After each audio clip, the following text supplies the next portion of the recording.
শেষ পর্যন্ত আমি একাই, আমার ডানে বামে কেউ, আমার মৃত্যুতে কেউ সাথে মরে না, আমার অসুস্থতায় কেউ আমার সাথে অসুস্থ হয় না, আমার যদি চোখে ঘুম না আসে এ কারণে কেউ নির্ঘুম থাকে না।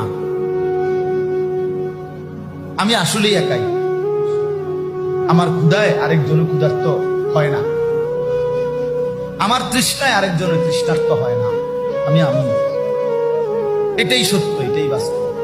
তোমার ঘরের সামনে যদি তোমার দুশমনও কখনো হাত পাতে, ফিরিয়ে দিও না যদি তোমার সামর্থ্য থাকে।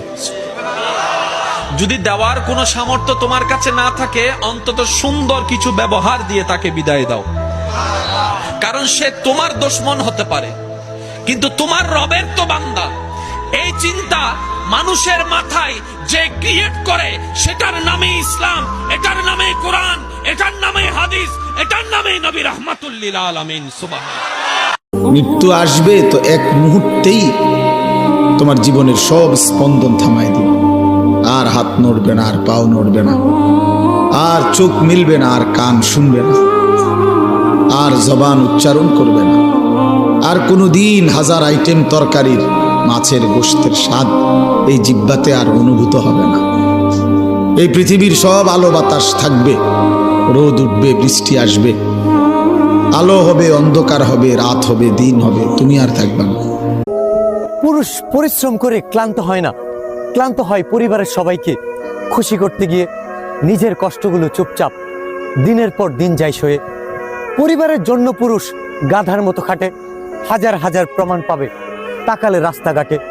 নারী তুমি শান্তি দিও, পুরুষ বাড়ি ফিরবে যখন, হারানোর পর তোমার কান্না পৌঁছাবে না তখন। ইস, আমি যদি বিদেশ যাইতে পারতাম, জায়গা জমিন সব বিক্রি করে হলো বিদেশ চলে যেতাম। যারা যেতে পারে নাই তাদের চাওয়া এটা, আর যারা গিয়েছে বিদেশে কষ্টের পর কষ্ট, মহা কষ্ট, তারা বারবার বলে কেন যে বিদেশে আসলাম, কেন যে বিদেশে আসলাম।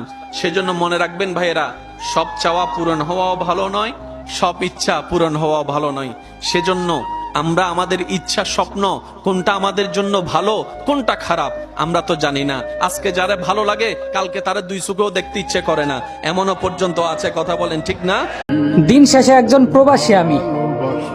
সুখের সময় হাজারটা মানুষ পাশে থাকলেও দুঃখের সময় পাশে থাকার মতো কেউ নেই। প্রয়োজনের প্রিয়জন আমি, প্রয়োজন ফুরাইলেই দূরের কেউ আমি।